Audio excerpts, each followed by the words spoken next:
socials. So today, Ohio State still 1-0. Buckeyes only played one game last week.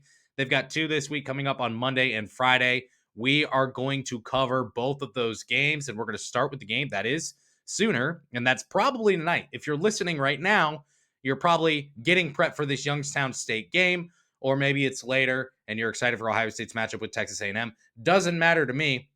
We're going to start with Youngstown State, though. So, as I was getting notes together for this game, I'm taking a look at the matchup, and pretty quickly, I like to get an understanding of what does Vegas think about Ohio State's matchup with Youngstown State. Whatever the game is, I like to take a look. It's interesting to me.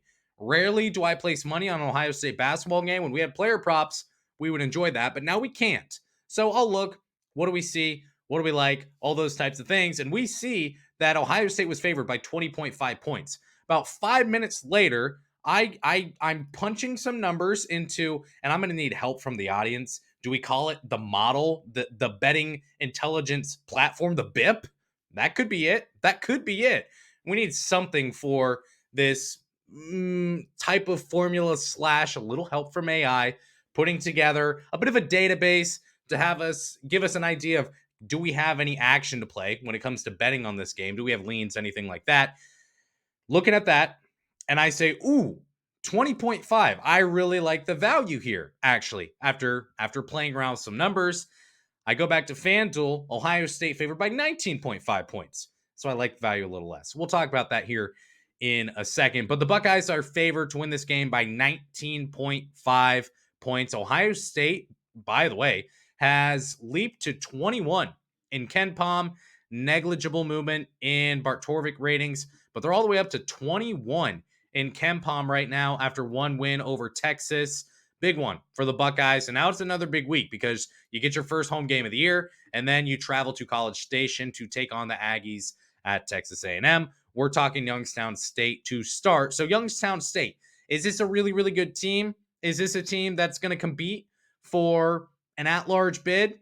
Probably not. Doesn't mean this is a bad team, and I would say that they are not a bad team. So they're ranked 164th in KenPom, 191 in Bart Torvik. You may say at the start, when you're used to playing the likes of Michigan State and Illinois and Indiana and Oregon and Northwestern, doesn't matter. If it's a Big Ten team, they're most likely going to be just in the top 50 in KenPom, Bart Torvik, things like that.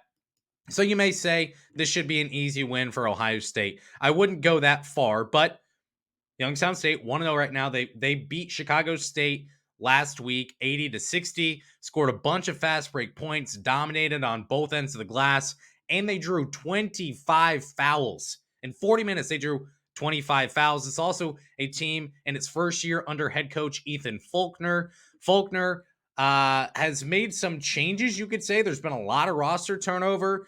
We have just one game sample size. There are some things, some trends that we can look to in this game. Last year, they scored a lot of second chance points. They scored a lot of fast break points as well, and they shot a bunch from behind the arc, a bunch of triples going up, played at a really, really high pace. Last year to this year, top 5 scorers are gone, so they need to replace that production as well up in Youngstown, and their top 5 scorers, like I said, being gone. On top of that, you've got a team that has never beaten a Big Ten team, which of course means they've never beaten Ohio State. I believe Ohio State is 6-0 all time in this series against the Penguins. The last played, I want to say 2018. Ohio State obviously won that game. So it's a little background on Youngstown State. What about the offense here? Well, they've got a 112.6 offensive rating. That's great. You'll take that for sure. Their adjusted offensive efficiency a little bit lower at 103.7. So you score 80 points against a team like Chicago State. Chicago State, if they make the NCAA tournament this year, I will be floored. I do not expect any postseason play from Chicago State, but you score 80 points in a game and you can usually take that away and be happy with it. So speaking of changes, however, the pace there is something to take a look at. They go from 68.4 up to 71 this year. So they're playing even faster than they were last year. The difference, though, the big difference that we saw, again, it's just one game, but that 3-point rate that they sported last year, 42%. So 2 out of 5 shots that they were taking, 4 out of 10 shots that they were taking from the field were 3-pointers. Whereas this year, they are shooting in just one game of their field goal attempts, 32% came from behind the 3-point line. So you go from 42 down to 32%. So you see a bit of an adjustment there. Again, it's just one game. Fast break points very similar to last year. Points in the paint dropped significantly in just one game. Whatever. Players to keep an eye on. Nico Gillette is the cousin of Junior Gillette, former NFL football player. Fun fact. He's a Sacred Heart transfer, 1,000 point scorer at Sacred Heart. He scored 20 points against Chicago State. He hasn't been the most efficient of scorers in his career, but he shot really well against Chicago State. I think he made 1 3 out of 1 attempts against not Sacred Heart, but against Chicago State as well. And he can step out and hit triples. I think he shot 60 some 3-pointers last year. So he's no stranger to hitting shots and attempting shots from behind the arc. He's not a big man. He's 6'6", so he'll play there on the wing. And then you've got Juwan Maxey as well. He could be the shooter to watch. Every single time you hear me talking about Ohio State playing a game in November or December against a team that they should be favored to beat by 15 to 20 to 25 to 30 points, the thing that you're looking to watch for, typically it's one guy who can hit threes. Typically it's, do you rebound really well or do you force turnovers as well? And can you play defense? That's kind of what the formula has to be. I think you especially need a guy who can pour shots in. I think Juwan Maxey could be that guy for Youngstown State. He played community college each of the past 2 seasons. I don't remember which community college it was called, but that's where he played. And he made almost 200 threes, I believe. I don't know if I have the number here somewhere in my notes, but he hit threes there, and he was 3 of 8 against Chicago State, which is pretty good, of course. And if this is a player that goes, I don't know, 6 of 10, if you just catch fire, if you get really, really hot, that's going to be something that is going to keep Youngstown State in this game. And then you look defensively. 84.5 defensive rating against Chicago State. Absolutely incredible. You go to adjusted defensive efficiency, you're up to 104.0. And that adjusted numbers are just basically essentially saying, how would you fare against a non-Chicago State team, a more median level team? They held Chicago State to an absolutely dreadful 33.6% effective field goal percentage. They didn't force a lot of turnovers, but it obviously didn't matter because Chicago State couldn't hit a shot. And they rebounded really well as well in this one. Players to watch defensively, it's going to be Gabe Dines, I believe. He had 7 blocks against Chicago State. This isn't going to be a team necessarily that can block a lot of shots, force a lot of turnovers. If you look at the historical context of Youngstown State over the past couple years, that may not be their strong suit, but this would be a game where, again, you have 1 game sample size. You don't have a lot of film. You're not going to find probably any highlights of Chicago State or Youngstown State on YouTube, as far as I could find them.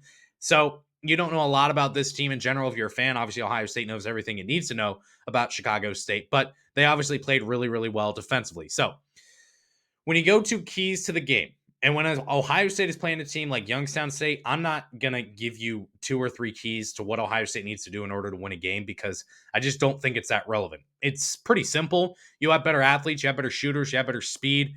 Just go play basketball and go beat Youngstown State. You should be able to do that on most nights. Now, sure, there are upsets that happen all the time. I'm not going to discount that. I'm probably never going to predict that Ohio State loses in a game to a team like Youngstown State, but it does happen.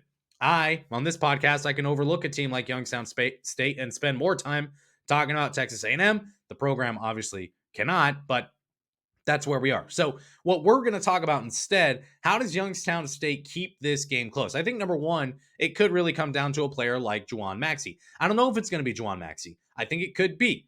He made, again, the number I have here, nearly 203 pointers in 2 years at community college. If he gets a few friends of his, well, then I guess you base another team that Ohio State will be playing is Auburn, and the situationship there that occurred over the weekend. I guess we shouldn't assume that Juwan Maxey is good buddies and pals and friends with his teammates, because apparently that's just not the case anymore at every single school.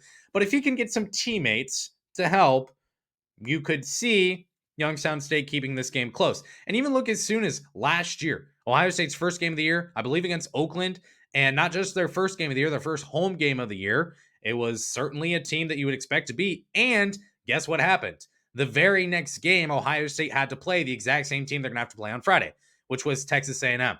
So is this a look ahead game? It absolutely could be. So teams can start slow. It happens, especially early on in the season. If you got a guy on the other team that is hot, that can hit threes, instead of making a bunch of twos, you're making a bunch of threes. You're adding a couple points, and instead of it being, I don't know, 32-17 at halftime with Ohio State with the lead, maybe it's 32-22, and you're like, oh shoot, we've got a game right now. So that's one thing Youngstown State needs in order to stay in this game. Obviously, it's someone to keep this close, to hit threes, to get hot, and he's going to need some teammates to do it as well. The other thing Youngstown State needs to do is they need to rebound the heck out of the ball. They had really, really good numbers against Chicago State. Excellent offensive rebounding team last season. And here's the thing. In order to upset a team, whether it be Ohio State upsetting Purdue or Youngstown State upsetting Ohio State, you typically need to create extra possessions for yourself. That can come through turnovers, that can come through offensive rebounding. For Youngstown State, I think it needs to come through offensive rebounding. Last year, they were very good. That creates extra possessions. Can that carry over this year? I don't expect them to force a lot of turnovers, maybe some unforced turnovers, sure, for Ohio State, not too many forced turnovers. So you're going to need those extra possessions somehow. And I'm actually curious about this. I'm not sure what Ohio State's gross number was in terms of offensive rebounding. Let me find that for you, but more so for me. In the game against Texas, pulling it up, courtesy of CBB Analytics. And let's go to player box score. And Ohio State in total had 11 offensive rebounds. So you would say that's fine. I mean, that's not world beaters by any margin, but I mean, that's pretty solid. And they had a 33.3% offensive rebounding rate as well. So they're pretty good there. Defensive rebounding, though, that's the matchup you're looking at. They were not as good there against Texas, a 64.4% defensive rebounding rate. So maybe that is a spot where Youngstown State is already good, and it could be an area of opportunity for them. And the third thing you look at is on the flip side. What if Ohio State can't hit triples? What if Junie Mobley doesn't go 4 for 4? What if he goes 1 for 7? What if Micah Parrish, who apparently is going to be the most aggressive scorer on this team this year, goes 1 for 6? What if Bruce Thornton goes 0 for 3, for example? What if these guards who expect to hit threes can't hit threes? Sean Stewart is 0 for 0. Aaron Bradshaw is 1 for 2, something like that, where you're just not getting, maybe you're getting the volume, but these shots aren't going in. That could be a concern, I think, for Ohio State, especially, I mean, you can't expect them to go 14 of 28 like they did against Texas. Unfortunately, I don't really think I can force myself to care all that much about how many threes Ohio State makes, because even if you go 7 of 22, you're still probably in a spot where you can win this game. So when we talk about banger bets, spread right now is Ohio State favored by 19.5. The line movement early on in this was correct. The early money came in on Youngstown State. If this number were still at 20.5, I would be qualifying this as a banger bet. I would be taking Youngstown State plus 20.5. The number, just so you know this here, we do have a pretty strong lean. The number that the model believes should be out there for the public right now is 17.5. So you're getting an additional 2 points right now. You could take Youngstown State plus 19.5 if you want to. You never like to root against Ohio State. I gave no banger bets in the game against Texas. I said on the show that it's a lean for Texas money line, but there's no value there. Then we find out Texas's maybe best player not going to play in Tremont Mark, and literally all bets are off at that point. I'm not touching that game. Still pick Texas to win. In this one, I would lean Texas A&M to, or not Texas A&M, sorry. Lean Youngstown State to cover. If this number goes back up to 20.5, I will qualify this as a banger bet. Youngstown State plus 20.5. Total in this one, I'm projecting it to go a little bit higher at 150.5. The number I saw was 147.5. Not quite ready to give that as a play, but that is a lean. So if you're a degenerate, or if you need something to root for, you shouldn't. I don't recommend this. We just root for Ohio State to win at this point and play well. You could always throw in a couple alternate lines, maybe push that Youngstown State number up a little bit, plus 22.5. Maybe you throw in an over plus 145 or something like that, and you get some value if you feel like doing that. I'm not endorsing it. It's not a banger bet. Just saying. My pick in this game, however, I'm going to take Ohio State to win this game, of course, 83-66. I think the Buckeyes get over 60 points again. I think you see more good play from Bruce Thornton. Hopefully, we can get more out of the front court. I don't know if this is going to be the game where they can do that, but this should be a win for Ohio State. So I'll take Ohio State to win this game 83-66. Now, you may notice that is a much different number than what the computer is spitting back to me in terms of where we should be playing on this game. That said, again, I'm not passionate either way. I think the Buckeyes are going to play well in this one. And I also think potentially we may be a little slow. Ken Pom has immediately given Ohio State some love and some credit, putting them up as nearly a top 20 team. We may be a little slow on them at this point. So there may be value. We'll see.